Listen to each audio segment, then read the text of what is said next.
Hey guys, Sam here with another India travel video, and in today's episode we'll be going on a mouth-watering Bangalore food tour.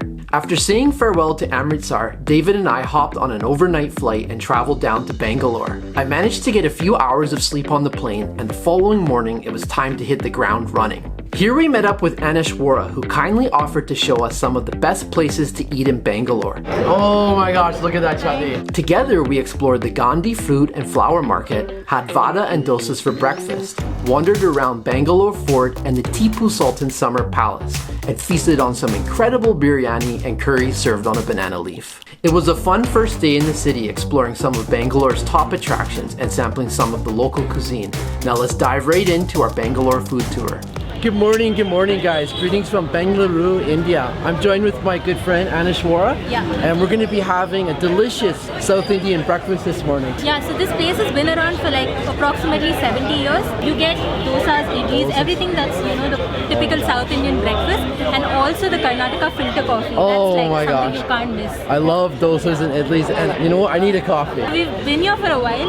We'll walk around the flower market and Wonderful. get back. That's right, we have an hour's wait. They gave us a ticket, a specific number, so we have to be back at that set time, and then they'll call our number, then we get to go inside. But in the meantime, let's go check out the flower market. This is a fruit and flower market, as well as random things like diyas and stuff that gets active during the festive season. Oh wow. And everything comes in fresh in the morning, like early in the morning, say around 5 in the morning, 5 to 6 in the morning. Oh, that's so cool. And so that's what happens, and everything gets over by like 12. Busy in the morning then. It's super busy early in the morning. And I've noticed some very colorful displays so far. Yeah, It's impressive. The flower market here is incredible. Just so many colors. It's so neat to see all the vendors setting up shop and all the people coming by and purchasing the flowers.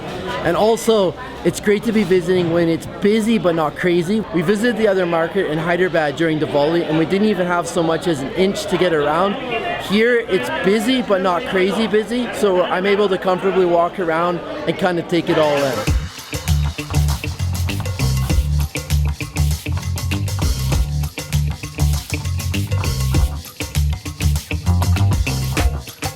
When do people typically buy flowers here? So here people buy flowers mostly during the festive season.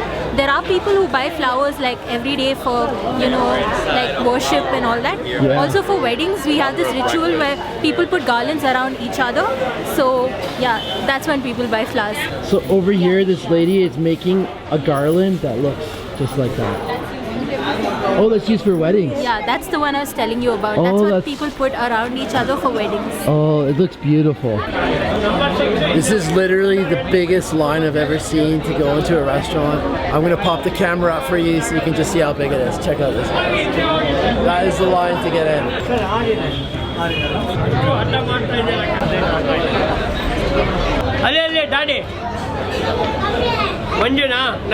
We're in after an hour of waiting.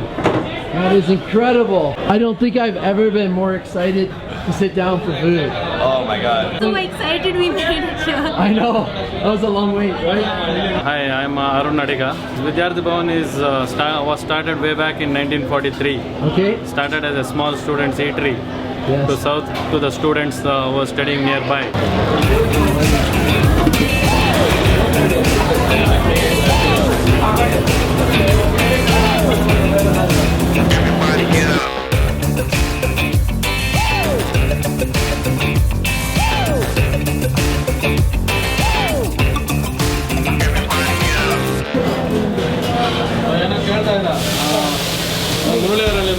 This breakfast was legendary. We wanted to sample a mix of typical South Indian breakfast items, so we got a large puri with aloo, which is potato curry, paired with a spicy chutney, idli, a savory rice cake that was floating in sambar, vada, a savory fried donut also accompanied by sambar, and with 2 types of semolina, karabad, which was spicy, and kasaribad, which was sweet. Alright, I'm so excited. All of the breakfast items have arrived, and I have to say already, I think it's worth the wait. We waited for an hour.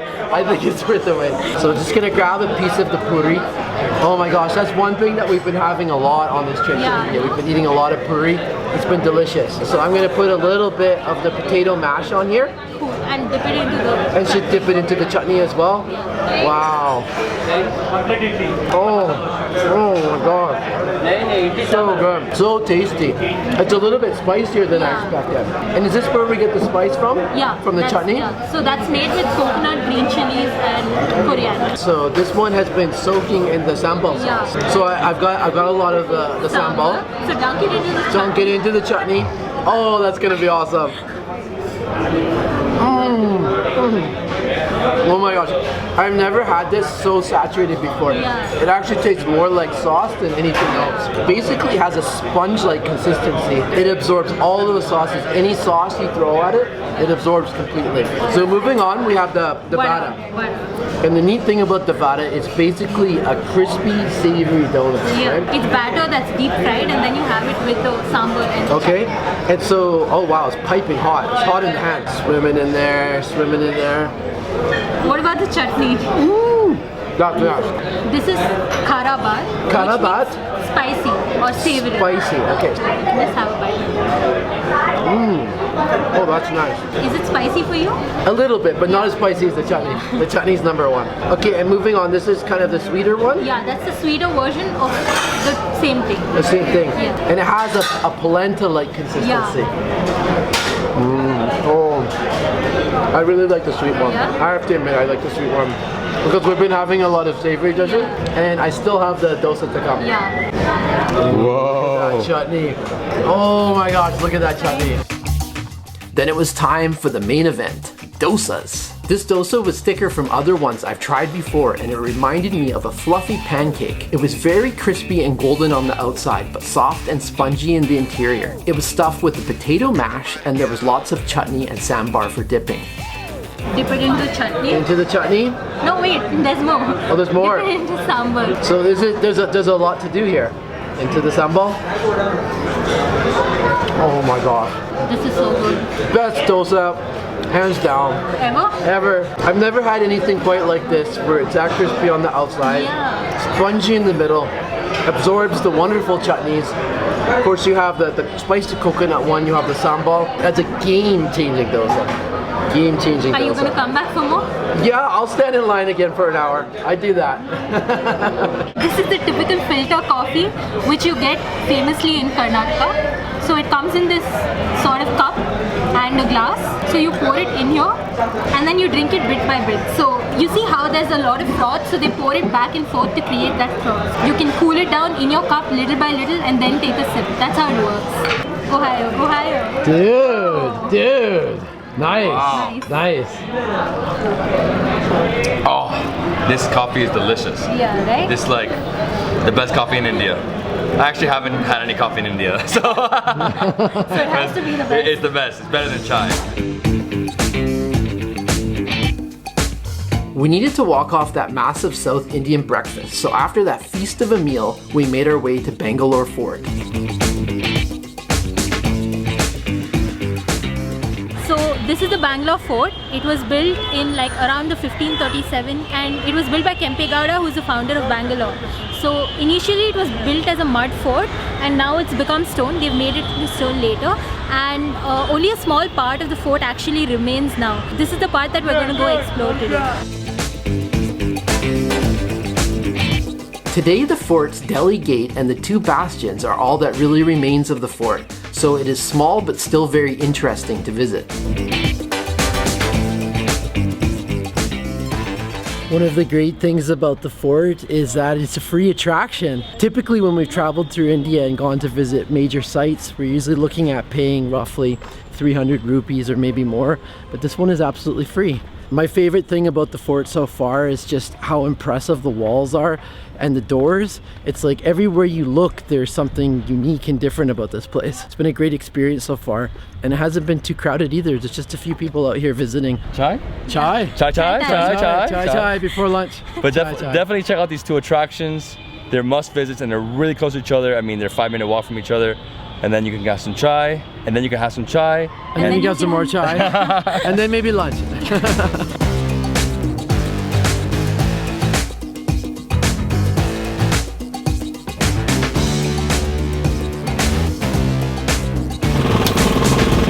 We're getting sugarcane water, the best. It's super refreshing.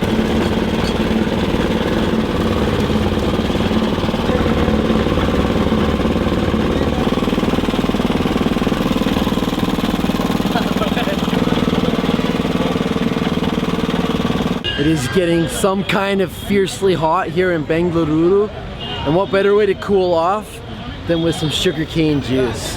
Freshly made right in front of us. Let's try that. Naturally refreshing and actually really sweet too. Like it's very sugary. But man, it's just what you need in the heat. Helps you beat the heat basically. We got some special directors if you want to show. Thanks guys. Hey. Hey, hey. So we're now entering Tipu Sultan Summer Palace. Yeah, it's a good example of Indo-Islamic architecture. And apparently it was built in Inside was 1791. So that was a very long time ago. Let's go check it out.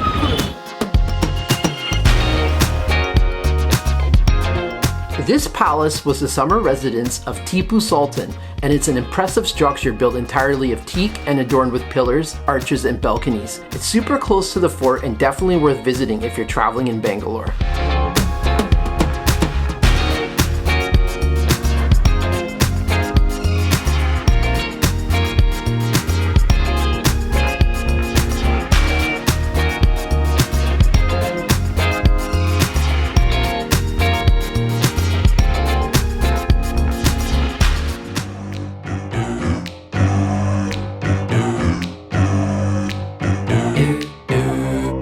After all that sightseeing, it was time for lunch. We hopped in an Uber and drove to Shivaji Military Hotel. Don't let the name fool you. This is in fact a restaurant and is best known for its biryani.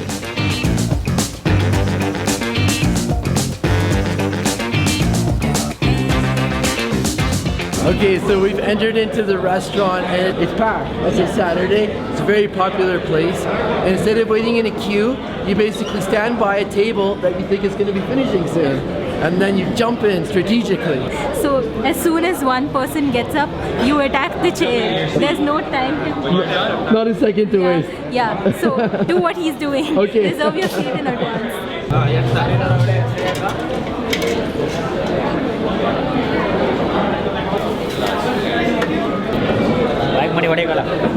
Alright, so after waiting about 20-25 minutes, we found a table. We pounced on it. We were actually waiting at another table and they notified us. They said, go guys, go! And we like ran over and sat down.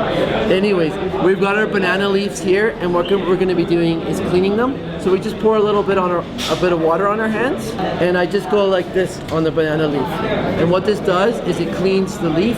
Hopefully I did an okay job. And now we're just waiting. Thank you. Now we're just waiting for the food.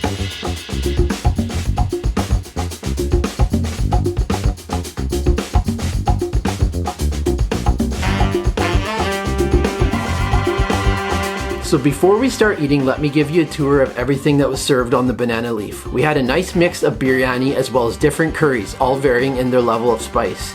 Here you'll notice liver, chicken dry, mutton dry, green chili chicken, a cucumber yogurt salad, mutton biryani, chicken biryani, and ghee rice, which is cooked in clarified butter. Now let's dig in. Wow, what a feast we have here. This is probably my favorite Southern Indian lunch of all time. Look at this. I mean, we're eating it on top of banana leaf. We're eating it with our hands. That is the traditional way here in Southern India. So the way you do it is you just grab one, start breaking it up, mix it with the biryani, and then you put it like this and you go like that with your thumb, right? So I'm gonna go with my favorite thing of all time, which is mutton biryani. Oh wow, huge chunks of mutton. So tender. Everybody's blown away by this. I'm so excited. It's going to be a South Indian feast on a banana leaf. And we have 8 different items if you can believe it. All right, I'm going to take some chicken here. Yeah. Oh, look at that. I'm mixing it all together. Oh, wonderful. Buttery chicken with masala. Yeah. Just absolutely delicious. Yeah. And then this rice with ghee. Oh my gosh. That's game changing. Yeah. Okay, pouring the gravy on here. Oh my gosh. So now it's taking on a green color. Okay, let's try this. Love biryani. Oh wow, that's a bit spicier than I expected. Just wasn't anticipating that taste. Wow. It's really tasty. I do like it. I do like it. Chili chicken. Oh, yeah. I feel that kick. But it's very tender chicken. delicious. So basically you mix everything with rice. Yeah. And whatever's the gravy, you mix it with rice and Okay. have it. And chili chicken, you can just have it on the side. And that's a way of ensuring that you get the gravy gets Yeah. absorbed and utilized in the meal. And you have some flavor in the rice as well. Oh, oh man, I'm not a fan of liver. Sorry guys.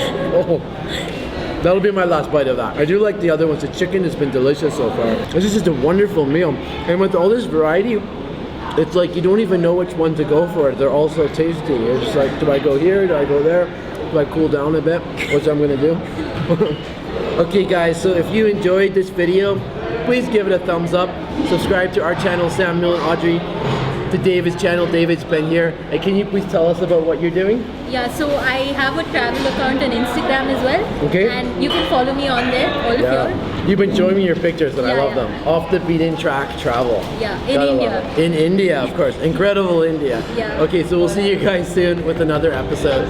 That's a little taste of our first day eating our way through the city. We hope you enjoyed the Bangalore food tour featuring typical South Indian dishes. In the next episode, we'll be taking you on a nighttime street food tour, so stay tuned for more tasty adventures.